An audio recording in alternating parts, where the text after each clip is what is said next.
President Donald Trump signs an executive order on immigration policy on June 20, 2018, as Department of Homeland Security Secretary Kirstjen Nielsen and Vice President Mike Pence look on. Washington. President Donald Trump may have bought Congress some time to act on family separations when he signed an executive order on Wednesday calling for an expansion of family immigrant detention to prevent parents and kids from being split up at the border. But it likely won't last long, thanks to an expected legal battle. Rather than simply reversing his administration's zero-tolerance policy, as members of both parties have called for, Trump opted for an alternative that could create an equally troubling situation: the indefinite detention of entire families together while parents are undergoing prosecution and then immigration proceedings. But Trump's order faces an uphill battle in court, based on a court settlement and ensuing orders that require the government to release child detainees promptly, typically limiting family immigrant detention to about 20 days.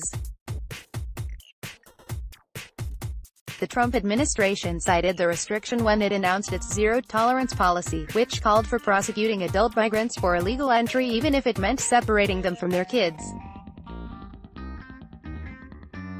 Trump's executive order instructs the Attorney General to seek a change to the court settlement so children can be detained for longer with their parents. The good news for lawmakers is that they now have some political breathing room to reach consensus on a highly controversial issue that has resulted in thousands of children and toddlers being detained and separated from their parents. The bad news is that even the administration acknowledges it's not a permanent fix.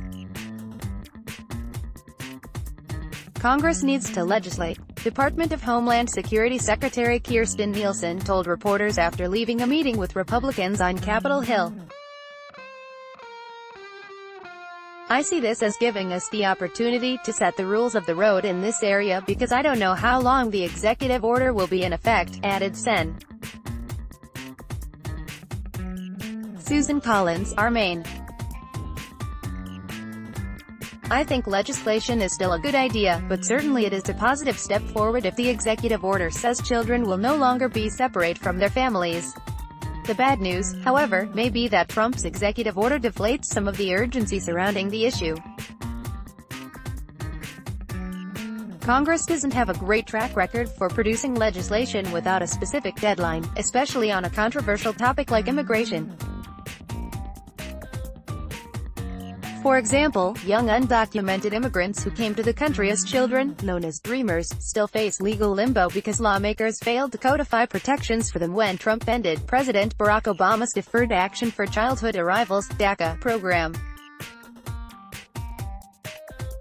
This is a place where, when something is no longer an emergency, you saw it with DACA, it kind of goes away because there are so many other issues going on. Sen.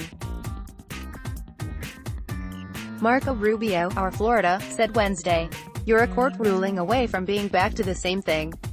You're a court ruling away from being back to the same thing." Sen. Marco Rubio, our Florida, the federal government has taken more than 2,000 children from their parents since Attorney General Jeff Sessions announced the zero-tolerance policy in May, prompting widespread outrage. Several proposals have been introduced in the Senate to address the crisis, but none so far has attracted bipartisan support. On Wednesday, Sen. Thom Tillis, RNC, introduced a narrowly tailored bill that would essentially codify Trump's executive order and allow children to be detained with their parents.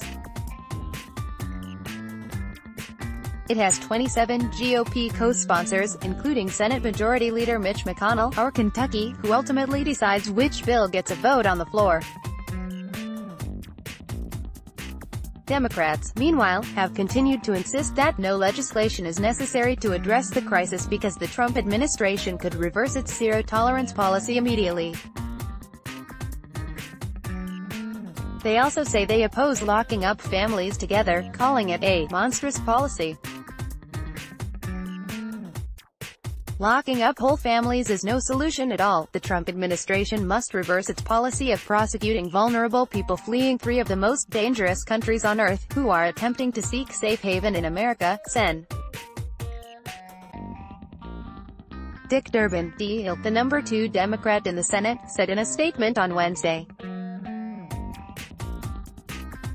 It's unclear, however, whether Democrats as a whole will ultimately object to a narrowly tailored bill that allows immigrant families to be detained together if Republicans are able to bring one up for a vote.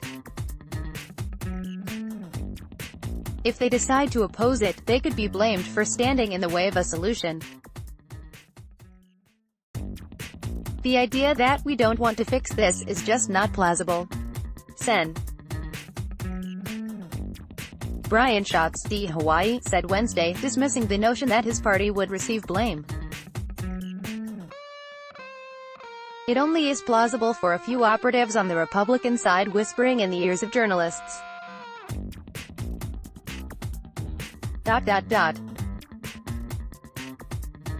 Nobody in the world thinks that maybe Senate Minority Leader Chuck Schumer, DNY, doesn't want to fix this. In the House, Republicans are planning to vote Thursday on legislation that includes a provision allowing the Department of Homeland Security to detain whole families for longer periods than it can currently. Rep. Glenn Thompson, RPA, said he hoped family detentions wouldn't be indefinite, likening them to a practice of third-world countries. I would hope what that means is we are going to be, in an expedited fashion, processing folks to be able to help them return home, he said. Download. Do you have information you want to share with HuffPost? Here's how.